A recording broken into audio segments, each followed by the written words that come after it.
Welcome. I'm going to use this as an opportunity to do something which I think has been criminally neglected in the mobile gaming community, and that is to do some tips and tricks that I have picked up on in the last, I want to say, 8 months of playing Nier Reincarnation. And I'm going to do this first video from my studio in my car while I am between job sites waiting on documents to be printed for my next survey. So this is going to be a unique experience, but I wanted to go over some of the things that I think that the game that I see lacking in the game, and the first of which of these being just absolutely no content on YouTube, or really not a whole lot of content online outside of the Japanese player base. It's really difficult to get things like different character reviews and different strategies for doing challenges like subjugation, whether or not you should be pulling unlimited banners, and a whole mix of things. Even just the most simple aspects of the game, such as what do you do when you start playing the game? And I think that one of the biggest problems this game has is how inaccessible it is for new players, because there was never really that core fan community in the United States and in the global community built up around it. And I struggled with that when I first started playing too. There were a few streamers who had played other games that I enjoyed, such as War of the Visions, Final Fantasy Brave Exvius, and a few others that really got into Nier Reincarnation when it first started, but they fell off as the game petered out a little bit, and there was not a whole lot of new types of content being created for it. And so this is something that I'm going to be doing right now while I'm enhancing some of my original starting characters. So the characters that you get just from playing through the story missions. They're not bad characters. And one of the things that you get caught up in when you're playing a gacha type game, where the pull system and the sex appeal of getting those cool new units is something that you really want to do because it's new and exciting and it's fresh and it's something that adds flavor to the game. And while that's great, it shouldn't be all the game is built off of. And that is something I can say for Nier Reincarnation. It is surprisingly free-to-play friendly. It may not look like it at first, because when you actually go to the stores inside of the game, the shops, the paid shops, they really aren't that good. And that's something that I would push over to the developers. I would say, you guys need to do a better job of making the shops appealing to the player base. There are always going to be those people who pay into games to boost up their account power faster, but most of us don't do that. I'm a very light spender myself. I haven't for a while, but back when they were doing the deals where you could get 10 advanced handbooks for a marginal price, not a whole lot else though, I was more interested in the materials that would boost my account's power from the purchase than I was in the gamble for the gacha. Because the gamble for the gacha in Nier is useful, but it's mostly geared towards arena. If you really think about it, most of the units that people pull on are geared specifically towards that creep in the arena, that PvP, the only PvP element of the game, which, by the way, I think that's something else that could be done differently. I really do think that there is a place for communities and guilds to be injected directly into the game where people can collect together, even if it just started with the arena. Even with that, you could build tiers in arena where it's not a direct PvP where the player's playing against the player. That could be introduced. I don't know. That may be a little bit more complicated, but it wouldn't take a whole lot to organize groups of people, allow 30 people at a time, kind of like War of the Visions, Final Fantasy Brave Exvius does it, where you can coordinate with each other and you can race to the top in a community, which adds interest and replayability to the game, significant interest to the game, and is one of the elements of most of these other mobile gacha type games that keeps people coming back, because you can only do so many pulls before you become tired of the entire system. But when you're with a group of people, hey, all right. So I'm not going to get too far into the weeds on that. Some of the big things I noticed though, and that I would like to go through in the next couple of videos, is I want to talk about player accessibility. The first thing is getting started, not to mention this great Final Fantasy 14 collaboration we have going on right now. I want to talk about some tips and tricks though on the gacha side of things as well, and I want to focus on the core roster of characters in the game, the characters that you pull from the story, you don't have to pull for. And then those characters have their dark modes that are unlocked later on as you advance in your account. These are not gacha related. These are things that you grind for, and they take a considerable amount of time to grind for. They are very time consuming to grind for. I have been playing for, again, about 8 months, just after the game launched on the global side, and I think I have managed to farm, let's see, I've got Lavania, I've got Theo, I've got Demos, I've got Noel, and is that it? And Lars. That's it. Lavania being the best of the bunch in my opinion, Theo complementing Lavania, Lars probably being the second best in my opinion, just because he is such a hard hitter. If you build him right, he just absolutely slaps things. But again, these are all free-to-play elements of the game, and they are arguably the best characters, the best skins, or the costumes as they call them, in the game. And so this is something that I think needs to be pointed out, but let's just go ahead and start with a few things. First of all, yes, the game is free-to-play friendly. It takes time though to grind. And where do you start? Where do you begin with the game? The game starts with just going through the story. Like most other titles, you complete the story. You gain the characters as you progress through the story. The story is actually really entertaining in my opinion. It is a Nier story, so there will be some elements of silliness, but also there will be some very dark themes. So if you're not into that, then that is, again, if you've played a Nier game, if you've played Nier Automata or Replicant or some Drakengard, a few others, you will be accustomed that there are some dark elements to a story where things don't always end well. And that will be the case for the story in Nier Reincarnation as well, which in my opinion works really well. I think it's a great narrative instrument to use. So getting through the story, that's the first step. Now, there are a lot of other YouTube videos out there because these were questions that people had when the game launched some time back. And these are questions that have typically already been answered. So there are resources out there for it, but these are very dated resources. So first thing, getting through the story. You get a ton of gems.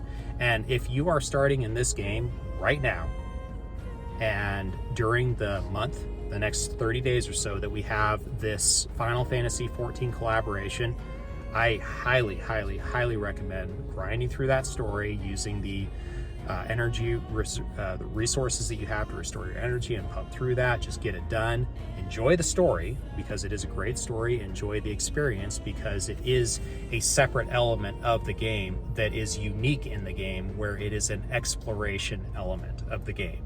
You see the 3D models in the world that you're exploring, which is called the cage, and they're really well done. The narrative, the voice acting, all of these things are really well done. And Lavania, you'll meet him at some point, I think is an amazing character. I just absolutely love the character, and he is my favorite character in the game in part because of his story, and you unlock extra elements of his story as you go into the dark missions, and these are again later down the road. But as you unlock his EX character skin, you learn more about his history, not just what happens to him while he's in the cage and his dealings with Theo. So again, I enjoy the story, great story. Getting through the story, very important. It gives you a ton of resources. It gives you all of the skins for the base characters. And this is where I'm going to go next on this. This is why I think this game is so free to play friendly. I'm going to go through first and show some videos on gear that you can pick up from the regular gacha and show you that it isn't just the skins, it isn't just the costumes that unlock the character's power. There is one element above all else in this game. Now it is locked behind a certain power threshold in the game. It's called the Mythic Slab System. There's two elements of the Mythic Slab System. The first element is the actual slabs themselves. And then there is the subjugation battles, where you collect materials from defeating this big boss, which, very cool looking boss, but it requires a full roster of 9 characters to do one fight. You have to have 3 teams of 3. You have to have them fully loaded out with memoirs, which are another huge part of the grind in this game, with gear, usually collected from the gacha, and with the actual characters themselves. So that is something that is way later in the game, along with Arena. I just don't think Arena is all that important at the beginning of the game. It gives you some rewards, and it's very easy after you have a little bit of power in your account to climb up in some of the tiers and just get some of the basic rewards. But you're not going to be climbing into top 1,000 right when you start. There's just no way that's going to happen. There's way too many teams with team power levels over 200,000, for example, and you'll know more about that as you get into it. But if you have a team that's over 100,000 power level, then you're actually in the mid game, I think. Once you hit 80 to 100,000 power level for your team, you're doing well. You will be able to do memoir farming. You will be able to mostly complete a lot of the events as they come out. You won't be able to fully complete them because they have hard stages that require much stronger teams, but don't feel bad about that. You'll be missing out on some of the extra rewards, but honestly, those rewards aren't, they're not gonna lose you the game if you don't get them. So focus on the grind of the story, then grinding out some memoirs. They're gonna be low level. You're going to level them up. You're going to go through there. Gold is going to be a huge bottleneck in the beginning of the game. I mean, a huge bottleneck. I was fighting with gold resource management for a month or two. It's really, it was a surprising bottleneck for me. I never saw it coming, but one of the best ways to get gold is to sell memoirs. So that's another reason to go into the memoir farming. You farm them up. You pick up certain memoirs that have the stats that you want. The memoirs are basically the extra stat boosts, and then you go from there. Again, the Mythic Slab, though, getting back to that, I don't want to steer too far off course here, but the Mythic Slab is the system, and you unlock that after a certain point of the story, I believe, because I don't exactly know the details on that. So because it came along well after I had already advanced in the story past the point to where I would have unlocked them in the first place. So there's a lot of elements to new game players that I actually am not familiar with. You're just going to have to figure those parts out on your own, and they will come in a natural progression, so don't worry about that. But as far as the focus go, the best way to juice up, to give the character skin a good steroid, is through the Mythic Slab system. Next, the memoirs. Third, the weapons. That would be the priority, because the weapons take a long time to level. They take a really long time to level. For the 4-star weapons, there are items called Black Pearls, which are arguably the rarest item in the game. I think they are the rarest item in the game, and you need 4 of those to level fully one weapon. And we are given opportunities to get them probably, I would say we probably are given with, depending on our account's power level. There are some instances where we just won't be able to farm them out in events, but if you are an early game player, I would say you could easily get a hold of 2 per month. That's it. And so what you're relying on at that point for the 4-star weapons is you are relying on pulling duplicate weapons in the gacha system. And the gacha system is broken into 2 parts. It's the skins, the costumes, and the weapons. And the nice caveat about pulling a skin is that you get the weapon that accompanies the skin, so it's a twofer. And that's why a lot of people prefer pulling the skins, because usually the weapons that come with those are really good. But don't get too bent out of shape on only getting 4-star weapons. There are plenty of great 3-star weapons out there, actually really good 3-star weapons. I just as a side note, I just broke into, on subjugation side, so the newer players won't know what this is, but the older players will. I just broke into SSS1, so triple S1, with one of my characters using a 3-star weapon as its primary, just because I don't have another of that element type that is better. And so it is possible to climb very high in the tiers even with 3-star weapons. Now, you're not going to be doing that with 3-star weapons and 1-star or 2-star or 3-star character skins, but you will be able to make incredible progression even if you don't have the best of the best. So my point is that when you're started, focus probably on the 3-star weapons. Definitely pull a few of the 4-star skins and start leveling those up. Doing the story completion, you're going to get 30, 40, 50, 60,000 gems, realistically. I'm just, that's a ballpark. But I would not be surprised at all if someone finished the story and walked away with 40 to 60,000 gems. And each 10 pull is 3,000 gems. So that is a lot of 10 pulls. And they have a pity system built into the game, which is awful. It is one of the only things I'll complain about in this game, that, the shop, and probably the need to introduce some multiplayer elements into the game, or at least some community elements into the game. But the pity system's atrocious. You have to do 200 pulls to pity 1 unit, and that's a lot of gems. That is, what is that, 60,000 gems? Yeah. 10 pulls, 3,000, 100 pulls, 30, yeah, 60,000 gems to get 1 pity character, which is atrocious. I would never go for pity, honestly. And this leads me to my last point that I'm going to end this video on, and that is chasing limited units. Okay, so with the Mythic Slab system, and this is why I wanted to bring this up so prominently in this video, with the Mythic Slab system being so, just the absolute most powerful steroid in this game. It really is. There's nothing that even comes close to it. With the Mythic Slab system being the most powerful element of this game, you literally double the power of your character with the Mythic Slab system. It is incredible.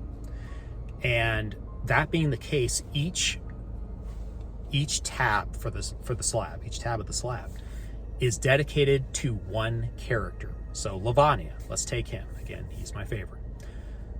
Any skin you pull for Lavania benefits from his specific mythic slab. Okay, so let that sink in for a minute. He, no matter which skin you pull from him down the road, it is future-proofed, because the investments that you have put into the Mythic Slab system benefit every skin that has the name of Lavania attached to it. So if you have his regular 1-star skin that you get from the story or anything along those lines, it still benefits. If you get his EX, which is still my most powerful unit, and that's not a gacha pull, that is a grind, but it is a free-to-play pull, that benefits as well. This is the caution I would make. We've had a few collaborations. We've had Drakengard, we have had Nier Automata, which was the first collaboration that the game launched with, and in my opinion still the best, because A2 was on that, 2P was on that. Those are still to this day 2 of the hardest hitting units in the game. They absolutely wreck things. 2B is great as well. She's fast, and that doesn't make as much sense to you if you're in the early game, but when you start moving into the PvP realm in the arena, having a fast unit is very beneficial because you want to take turns, more turns than the other guy. That gives you an advantage. So she's great as well. She also hits pretty hard. Anyways, so you have Drakengard, you have Nier Automata, and you had Nier Replicant. And I believe those were the only three that we have had that were characters introduced to the game that were not from the main story. So now those characters have their own mythic slabs. And this leads to a problem. I have not put very many resources into any of those characters. The only ones that I actually pulled for were the Automata characters, namely A2, 2B, 2P, and 9S. Those characters, I have done minimal work on their mythic slab, and the character's power has suffered because of that, because those are the only skins for those characters. And so what the skins do is each of the skins introduces new abilities, unique abilities. So you'll have one for my man Mocha Joe. I think he is 066Y is his character name in the game. I never remember that, so I just call him Mocha Joe. And he was my first EX unit, so I've got a soft spot for him as well. I wanted his sword mostly because his greatsword is absolutely monstrous. So I got the skin as a result of getting the weapon, blah, blah, blah. It's all great. But he has his full attack version, basically, which is his EX version. But there's also a limited collaboration unit that came out where he was a tank. And he's the best tank in the game. He immediately provokes the enemy team turn one. And for the next couple turns, the enemy team can only target him. And he's very, very meaty, very thick. He's a big boy. He takes hits, he just soaks up damage like a champ. He heals himself when he gets hit.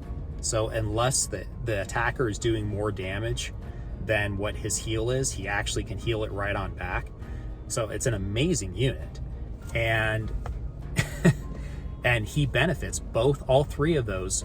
Any skin benefits from that mythic slab. So I invested more in him than I did in a comparable unit, A2, because I get so much more out of the mythic slab board from him.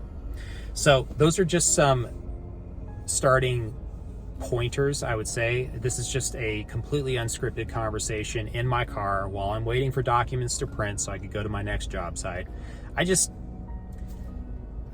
I've really been enjoying the Final Fantasy XIV event. I think it's a great opportunity to get people interested in the game. And again, I think this game is just criminally underrated. It is a beautiful game. I mean, just the amount of polish and the attention to detail that has been put into this game by the developers, it's amazing. I've never seen a mobile title quite as polished as this. It really is something. And there's a lot of work to be done in it. There's a lot of things I want to see them introduce. I want to see them. One thing that I think would be very easy is when you go to the character profile screens, it's beautiful art, but it's 2D art. They already have all the 3D images and models in the game. Why not make a separate window where you can see your character doing movements and poses and all those other things? I mean, War of the Visions does it, Raid does it. I played a decent amount of Raid.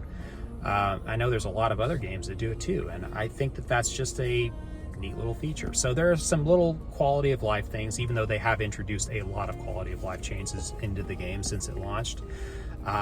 Always room for improvement, but that won't happen unless more people are playing the game, and I just don't see a whole lot of people playing the game, which I think is a shame. It's a great game. So I'm going to leave it off here, and I'm going to post a few more videos going through different elements of the game as I see it. I'm going to, probably the next one I do is going to just be the 1-star characters with non-character weapons. So weapons you do not pull off of the other skins in the gacha. So they will be weapons you pull off the gacha, but they will also be the EX weapons, which you grind. And it's basically going to be 1-star character skins. And I'm going to flex a little bit on the equipment, but I'm not going to venture into the realms of weapons that can only be collected off of limited and gacha pull character skins. And we are going to beat all of the top tier dungeons. We are going to do some of the hardest content in the game. And I'm going to just show you that you don't need the skins. Granted, it will be a flex on the equipment and memoir side of things. But I'm going to show you that with all of the free-to-play elements in the game, you can still do these things. It's a grind. It's a great grind, though. It's a grind that I've really enjoyed. And I've been playing it again consistently for 8 months. I don't think I've missed a day logging in. So that's it. This is my first YouTube video doing a game explanation for anything, and it's Nier Reincarnation. So hey, good fuck it. There's just not enough out there for it on the web, so I'm going to try and contribute a little bit to that. I'll post some of these videos. I think I'll link to them in the Nier Facebook group as well. There's a fan group in there that I'm a part of, and it's a good group, good community, a lot of people out there answering questions. So maybe what I'll do just to kind of gauge how to approach things is I'll go through and scroll through and see the questions that people are asking and try and address some of those questions. So maybe that actually in and of itself is a good way to get a quick video with some answers and maybe a little bit of gameplay explanation. We'll go from there. This has been a long video. We're up to 26 minutes now, so peace out.